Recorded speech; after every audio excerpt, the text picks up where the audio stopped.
na issue ng giving ay hindi magkano sa wallet mo. Actually, alaya naman yun.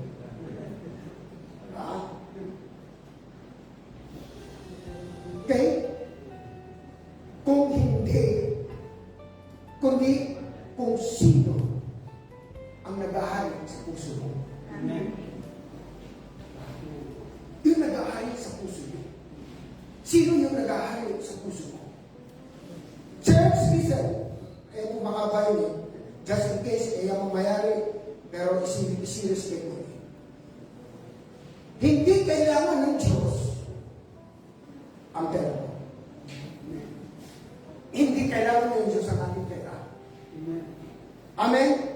Kasi, siya yung nagmamayari ng lahat ng bagay. Siya yung nagmamayari ng ginto at tila.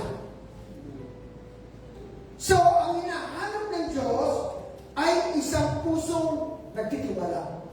Sabi natin, nagtitiwala. Ang puso mo na magtiwala kay Ginoo. Yung pusong sumasamba sa Diyos. Yung pusong marunong magpasalamat sa Diyos. Yun po yung kailangan ng Diyos. Di ba? Okay? So, bago pa man, hingin ng Diyos ang iyong handog. Pagkapamila mo, bago pa man, hingin ng Diyos ang handog o kaloob o offering, ibinigay na niya ang kanyang bugtong na anak. Nauna na po siya. Namatay sa cross si Jesus. Binigay, inalay na niya kanyang buhay. Nauna po siya sa atin. Andiyan po po kayo. Amen? So, ang cross, ang pinakadakilang bagay ng pagbibigay. Nete yung krus eh.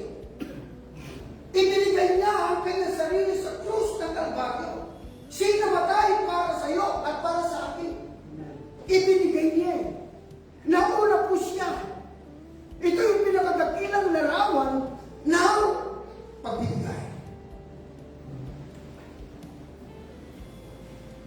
We do not beg to be loved by God. Hindi tayo nagbibigay para mahalin tayo ng Diyos. Nakita mo yung sabihin? Amen? We give because we are already loved by God.